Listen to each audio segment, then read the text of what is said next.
চাঁপাইনবাবগঞ্জের শিবগঞ্জ উপজেলার কালীগঞ্জ সীমান্তে ফের উত্তেজনা বিরাজ করছে। এরই মধ্যে সীমান্তে দুই দেশের নাগরিকরা অবস্থান নিয়েছে। বিএসএফ সদস্যরা সীমান্তে ভারতীয় সাধারণ মানুষকে জড়ো করায় শনিবার সকাল থেকেই এ উত্তেজনা দেখা দেয়।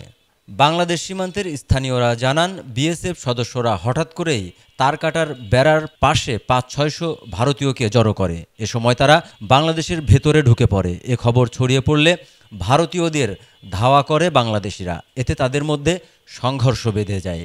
এ সময় ভারতীয় নাগরিকরা একাধিক ককটেল বিস্ফোরণ ঘটায়। এছাড়া বিএসএফ সদস্যরাও টিয়ার সেল নিক্ষেপ করে। অপরদিকে উত্তেজনা নিরসনের চেষ্টা করছে বিজিবি।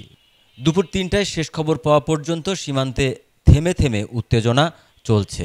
মহানন্দা ৫৯ বিজিবি ব্যাটালিয়নের অধিনায়ক লেফটেন্যান্ট কর্নেল গোলাম কিবরিয়া বলেন, পরিস্থিতি নিয়ন্ত্রণ করা হচ্ছে, পরে বিস্তারিত জানাচ্ছি।